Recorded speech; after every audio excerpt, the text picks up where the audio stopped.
Como é que você vê essa sindicância que envolve G. Dias e que, de certa forma, blindaria G. Dias das ações daquele dia? E mais do que isso, essa atitude agora da oposição de tentar o indiciamento por várias questões envolvendo o G. Dias no Supremo Tribunal Federal? Evandro, primeiro que a oposição faz o papel dela, ela é oposição.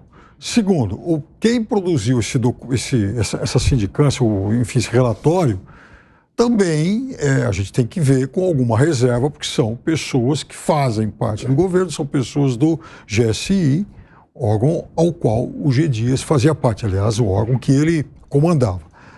Da mesma forma que o G. Dias também prestou lá os esclarecimentos que ele julgou, enfim, necessários e oportunos, e ele aponta para vários outros personagens que também têm que ser investigados, também têm que ser ouvidos. Por exemplo, o general, sempre um fardado, mas enfim, o general Penteado era o número 2 dele. Ele também aponta para o comando militar do Distrito Federal, que teria se omitido e teria, inclusive, dado respostas contraditórias na manhã do dia 8, quando ele também recebeu esses informes da ABIN. Então, ele disse que ele consultou o general Penteado, o policiamento militar do Distrito Federal e a ABIN, e todas as conclusões eram divergentes.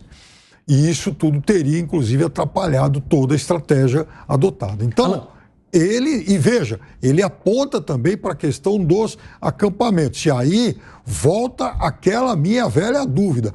Por que, com uma semana de governo, os chefes militares ainda permitiam que os golpistas ocupassem... Porque não era a responsabilidade deles. 4h26 da tarde, o pessoal da rádio está saindo por intervalo, daqui a pouco vocês voltam, nas outras plataformas seguimos. Fala, Gani. Olha, começou um jogo aí na CPI do empurra pela responsabilidade do que aconteceu ou pela responsabilidade do que não aconteceu. Ou seja, a tentativa de frear a entrada dos manifestantes. Ou pior, a facilitação da entrada dos manifestantes. E agora, esse jogo de empurra. Mas me parece que pelo próprio relatório da ABIN, pelo próprio depoimento de integrantes da ABIN, tudo indica que o G. Dias, ele prevaricou, né? Ele tinha alguma responsabilidade e assim não fez nada.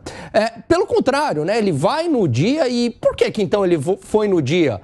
Para simplesmente ficar olhando os manifestantes entrarem? O que ele alega em relação a isso, né? Ele teria que ter feito alguma coisa antes. E o que é mais triste nessa história, o que poderia ser a peça-chave para desvendar de quem é a responsabilidade pela omissão, que seriam as imagens, coincidentemente, justo agora, quando o G. Dias vai na CPI, as imagens foram apagadas.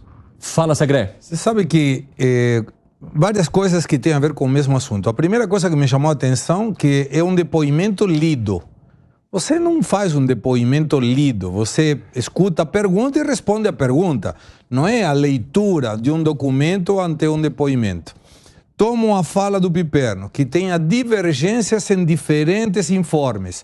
Qualquer pessoa lógica toma a pior das opções, o pior cenário, e se protege para esse cenário. E não interessa se uma falava uma coisa, outra falava outra coisa. Pego a mais grave em função da minha responsabilidade e aciono em função disso. Agora, o governo do presidente Lula tem uma característica interessante. Como não dá para mudar o significado das palavras, complementa a palavra com outra palavra. Então temos uma democracia relativa, no caso do Maduro, e agora tem uma responsabilidade objetiva e uma responsabilidade subjetiva. Senhores, a responsabilidade é uma só.